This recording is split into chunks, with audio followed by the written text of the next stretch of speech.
নমস্কাৰ মিত্ৰসকল। সত্য সনাতন ধৰ্ম দৰ্শন সংস্কৃতিৰ আধাৰত প্ৰতিষ্ঠিত একমাত্ৰ অসমীয়া চেনেল অমৃতেশ্বৰ পুত্ৰালৈ আপোনালোকক আকৌ এবাৰ স্বাগতম জনাইছোঁ। মিত্ৰসকল, আজি মই এনে এটা বিষয়লৈকে আহিম যিটো বিষয়ৰ ওপৰত হয়তো আধ্যাত্মিক দৃষ্টিত আলোচনা কৰিব পৰা ব্যক্তি বা লেখক বা সাহিত্যিক বা কোনো ইউটিউবাৰ বোধহয় আজিলৈকে ওলোৱাই নাই। অৰ্থাৎ এই বিষয়টোৰ ওপৰত আলোচনা কৰিবলৈ সাহস হিম্মত গোটোৱাটো অত্যন্ত কঠিন। বিষয়টো ভাৰতীয় দাম্পত্য জীৱন, ভাৰতীয় বিবাহিত জীৱনৰ সনাতন আদৰ্শৰ লগত ঐকান্তিক ৰূপে ঘনিষ্ঠৰূপে জড়িত বিষয়। মিত্ৰসকল, বেদান্ত হৈছে আমাৰ ভাৰতৰ সৰ্বশ্ৰেষ্ঠতম দৰ্শন। যদিও ভাৰতীয় দৰ্শনত নটা অংগ, বেদান্ত, যোগ, বৌদ্ধ, জৈন, বৈশেষিক, মীমাংসা আদি, কিন্তু বেদান্ত সৰ্বশ্ৰেষ্ঠতম।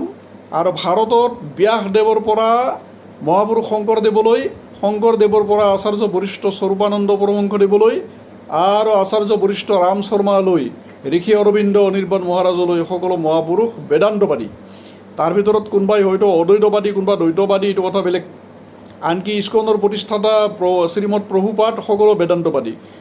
কোনোবা ভক্তিমাৰ্গী, কোনোবা জ্ঞানমাৰ্গী, কোনোবা যোগমাৰ্গী, কোনোবা অদ্বৈতবাদী, দ্বৈতবাদী, বিশিষ্ট দ্বৈত, শুদ্ধ দ্বৈত, দ্বৈতাদ্বৈত, অচিন্ত ভেদাভেদবাদ, ভিন্ন ভিন্ন মতবাদক প্ৰতিষ্ঠা কৰাৰ কাৰণে তেওঁলোকে ভিন্ন ভিন্ন শাস্ত্ৰৰ ভিন্ন ভিন্ন ব্যাখ্যা দিছে, এইটো সম্পূৰ্ণ বেলেগ কথা। গতিকে বেদান্তৰ দৃষ্টিত মই ভাৰতীয় বিবাহিত জীৱনৰ আদৰ্শ, দাম্পত্য জীৱনৰ শাশ্বততম আদৰ্শক মই অলপ আলোচনা কৰিম। বিষয়টো অত্যন্ত গম্ভীৰ, সেইকাৰণে বিষয়টোৰ আলোচনা কৰাৰ আগতে মই অত্যন্ত সাৱধানে শব্দ ব্যৱহাৰ কৰিম। কাৰণ যিহেতু এই ভিডিঅ'টো মই সকলোৰে কাৰণে, এই ব্যাখ্যান যিহেতু কেৱল প্ৰাপ্তবয়স্কৰ কাৰণে নহয়, যিহেতু কিশোৰীৰ পৰা 90 বছৰীয়া বৃদ্ধ সকলোৰে কাৰণে যিহেতু মোৰ ব্যাখ্যান, গতিকে বিষয়টো যদিও অত্যন্ত গোপনীয় আৰু তথাকথিত লজ্জাজনক, তথাপি মই বাক্য ব্যৱহাৰ কৰোঁতে অত্যন্ত সংযতভাৱে কৰিম, যাতে সকলোৱে সংযতভাৱে মোৰ বিষয়বস্তুখিনি উপলব্ধি কৰিব পাৰে। ভাৰতীয় দাম্পত্য জীৱনৰ পৰম আদৰ্শ কি? ভাৰতীয় বিবাহিত জীৱনৰ পৰম আদৰ্শ আৰু পাশ্চাত্যৰ বিবাহিত জীৱনৰ আদৰ্শৰ মাজত আকাশ পাতাল প্ৰভেদ আছে। কাৰণ আমাৰ জীৱনৰ 4টা খুঁটা, লাই খুঁটা ভাৰতীয় সংস্কৃতিত: ধৰ্ম, অৰ্থ, কাম আৰু মোক্ষ আমাৰ পৰম লক্ষ্য। অৰ্থাৎ যি পৰমানন্দ, অসীম অনন্ত পৰমানন্দময় ব্ৰহ্মপদ, স্বস্বৰূপ প্ৰাপ্তি, আত্মস্বৰূপ প্ৰাপ্তি, ব্ৰহ্মস্বৰূপ প্ৰাপ্তি, ত্ৰিতাপ যন্ত্ৰণা, তিতাপ কষ্টৰ পৰা অনাদি অনন্ত কালৰ কাৰণে মুক্তি আমাৰ পৰম আদৰ্শ। গতিকে আমাৰ জীৱনৰ প্ৰতিটো কৰ্তব্য কৰোঁতে আমি সেই ব্ৰহ্মক লক্ষ্য কৰি বাকী অন্য কৰ্তব্যবিলাক উপলক্ষ্য কৰিহে আমি কৰোঁ। যিটো কাম বুলি কওঁতে অকল নৰ নাৰীৰ যৌন সম্পৰ্কই বুজা নাযায়, যিকোনো ধৰণৰ কামনা বাসনাকে কাম বুলি কোৱা হয়। মনুষ্য জীৱনৰ অনন্ত কোটি কামনা বাসনা থাকিব পাৰে, কিন্তু প্ৰধানতঃ যিটো কামনা মনুষ্যৰ মাজত অত্যন্ত প্ৰবলতম, আনকি সন্ন্যাসীসকলৰ মাজতো প্ৰবলতম। বহু কৃষ্ণ সাধনাৰ বলত গৃহত্যাগী সন্ন্যাসী সাধুবিলাকেও এই কাম বাসনাক অতিক্ৰম কৰি পৰম প্ৰেমত, পৰম জ্ঞানত প্ৰতিষ্ঠিত হোৱাৰ প্ৰয়োজন হয়। আৰু যিসকল কিশোৰী যৌৱনপ্ৰাপ্ত যিসকল পুৰুষ নাৰী, তেওঁলোকেও যিটো বাসনাৰ দ্বাৰা অদম্যৰূপে পীড়িত হৈ ছাত্ৰ জীৱনত, বিবাহিত জীৱনত অনন্ত কোটি মানসিক কষ্ট, শাৰীৰিক কষ্ট খাই থাকিব লাগে, সেই বাসনাটো হৈছে কাম বাসনা বা যৌনতাৰ বাসনা। বিবাহিত জীৱনৰ 100ৰ ভিতৰত 99% বিবাহিত জীৱন যদি জ্বলি পুৰি শেষ হৈ গৈছে, তেনেহ'লে তাৰো গোপনতম কাৰণ হৈছে যৌন বাসনা। যিবিলাক কথা কোনো পুৰুষে তেওঁৰ বন্ধু বান্ধৱৰ বাহিৰে কাৰো আগত ক'ব নোৱাৰে, কোনো নাৰীও অন্তৰংগ বান্ধৱীৰ বাহিৰে কাৰো আগত ক'ব নোৱাৰে, ডাক্তৰকো ক'ব নোৱাৰে, মাক বাপেকো ক'ব নোৱাৰে, কাকো ক'ব নোৱাৰে, কিন্তু গোটেই জীৱনটো দহি শেষ হৈ যাব লাগে। সেই বাসনাটোৰ নাম হৈছে কাম বাসনা বা যৌনতাৰ বাসনা। যৌনতাৰ অপৰিতৃপ্তিয়ে কেনেকুৱা কৰি লক্ষ কোটি দাম্পত্য জীৱন জ্বলাই শেষ কৰি দিছে, এই বিষয়টোৰ ওপৰত মই পৃথক ব্যাখ্যান দিম। এইটো ব্যাখ্যান ইয়াৰ ওপৰত নহয়। অপৰিতৃপ্তি বা তৃপ্তিৰ যিটো ঋষি নিৰ্দিষ্ট যিটো ব্যাখ্যা, সেই ব্যাখ্যাটো ঋষি নিৰ্দিষ্ট দৰ্শনটো মই ভিন্ন এটা বিষয়ৰ ওপৰত আহিম। আজি যিটো বিষয়ৰ ওপৰত মই আলোকপাত কৰিম যৎকিঞ্চিত, সেই বিষয়টো হৈছে ভাৰতত অতীতৰ পৰা অত্যন্ত উচ্চ সন্মানিত, উচ্চ পূজিত এখন গ্ৰন্থ। এই গ্ৰন্থখনৰ নাম হৈছে বাৎস্যায়নৰ কামসূত্ৰ।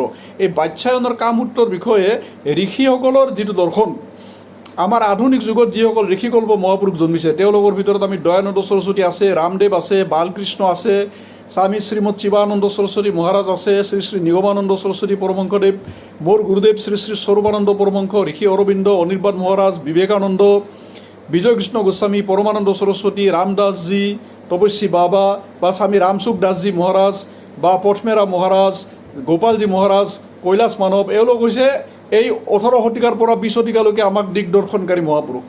পাহৰি গৈছোঁ গান্ধীজী বিনোৱাজীৰ নাম ল'ব আৰু নেতাজী সুভাষ চন্দ্ৰ বসুৰ নাম ল'ব। গতিকে এইসকল মহাপুৰুষে এওঁলোকে বেদান্তৰ সৰ্বোচ্চ দৰ্শন আমাক দি থৈ দিছে। আমাৰ জীৱনৰ প্ৰতিটো কৰ্মত আমি কেনেকৈ বেদান্তক কেনেকৈ বাস্তৱায়িত কৰিব পাৰোঁ। বেদান্ত কেৱল যে গিৰি গুহা গব্বৰত থকা সন্ন্যাসীৰ কাৰণে নহয়, বাস্তৱ জীৱনৰ প্ৰতিজন ব্যক্তিৰ লগত যে বেদান্তৰ দৰ্শনৰ ঘনিষ্ঠ সম্পৰ্ক আছে।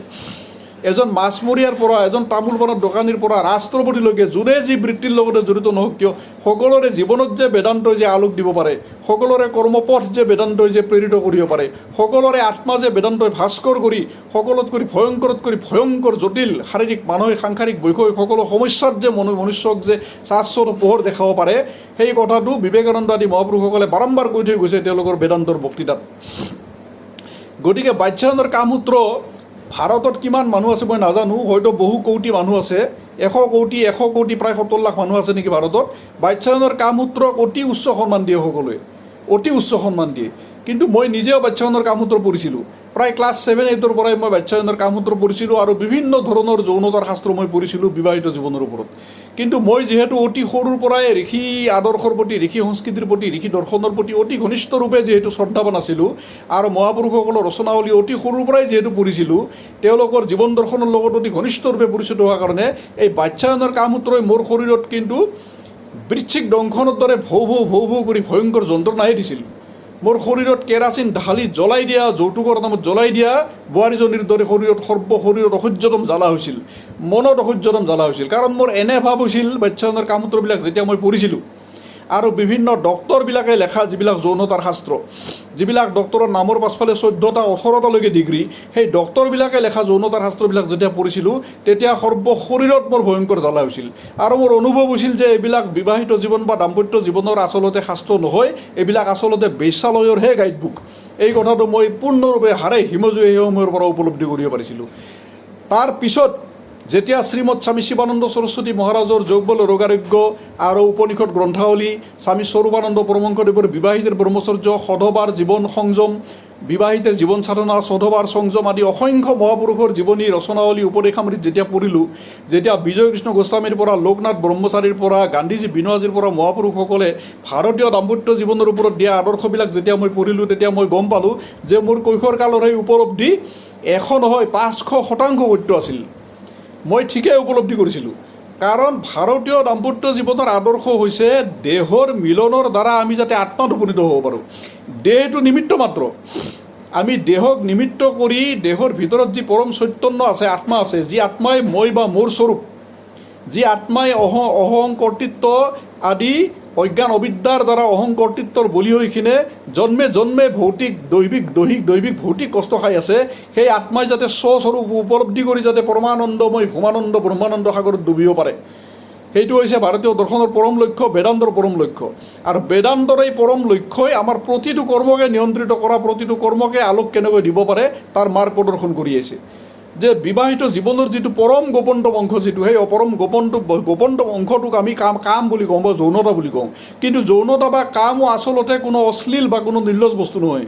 যদি ই সঁচাই কোনো অশ্লীল বা নিৰ্লজ্জ বস্তু বা অসভ্য বস্তু হ'লে হয়, তেনেহ'লে এই কামৰ মাজেৰে শংকৰাচাৰ্যৰ পৰা শংকৰদেৱলৈকে, আটা পুৰুষসকলৈকে, স্বৰূপানন্দ ৰামদেৱলৈকে, যোগানন্দৰ পৰা, চামচৰণ লাহিৰীৰ পৰা নেতাজী সুভাষ চন্দ্ৰ বসুলৈ কোটি কোটি তিলক পাৱনকাৰী মহাপুৰুষ, কোটি কোটি অৱতাৰ বৰিষ্ঠ মহাপুৰুষ, ব্ৰহ্মকোটি সিদ্ধকোটি মহাপুৰুষ, মানৱতাৰ নামত আত্মবলিদানকাৰী কোটি কোটি মহাপুৰুষ এই কামৰ মাজেৰে, যৌনতাৰ মাজেৰে পৃথিৱীত কেতিয়াও অৱতীৰ্ণ নহ'লে হয়।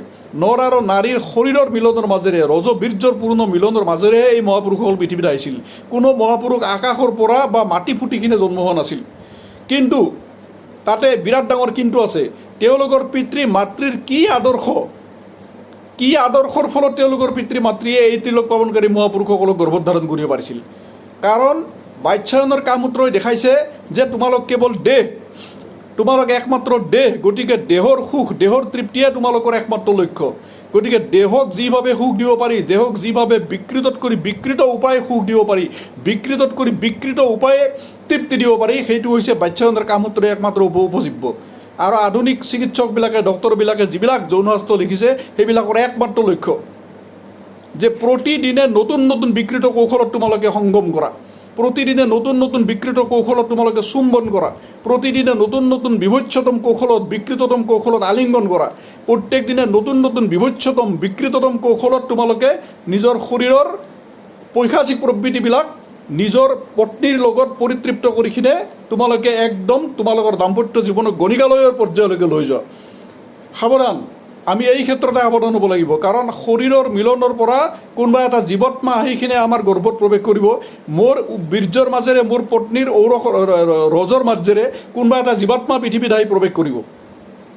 যদি মোৰ বীৰ্য শুদ্ধ নহয়, যদি মই ছাত্ৰ জীৱনত অখণ্ড ব্ৰহ্মচৰ্য পালন কৰা নাই, বিবাহিত জীৱনত যদি মই শাস্ত্ৰ নিৰ্দিষ্ট ঋষি নিৰ্দিষ্ট যদি দাম্পত্য জীৱন পালন কৰা নাই, মোৰ পত্নী যদি ব্ৰহ্মচাৰিণী নহয়, সদাচাৰিণী নহয়, সাধিকা নহয়, ছাত্ৰী জীৱনত যদি ব্ৰহ্মচৰ্য পালন কৰা নাই, বিবাহিত জীৱনত যদি তেওঁ ভগৱতী আদৰ্শক যদি ধাৰণ কৰা নাই, তেনেহ'লে কোনো উচ্চস্তৰীয় দিব্য আত্মা, কোনো জ্ঞানী ভক্ত দেশপ্ৰেমিক মানৱ প্ৰেমিকৰ আত্মাই মোৰ পত্নীৰ গৰ্ভত বা মোৰ বীৰ্যত কেতিয়াও পৃথিৱীত অৱতৰণ কৰিব নোৱাৰে। কৌটি কৌটি দিব্যাত্মা কান্দি আছে এতিয়াও, কিন্তু উচিত পিতৃ আৰু উচিত মাতৃ পোৱা নাই, যাৰ কাৰণে অসুৰৰ দ্বাৰা, দৈত্যৰ দ্বাৰা, দানৱৰ দ্বাৰা আজি সম্পূৰ্ণ পৃথিৱী সন্ত্ৰস্ত হৈছে।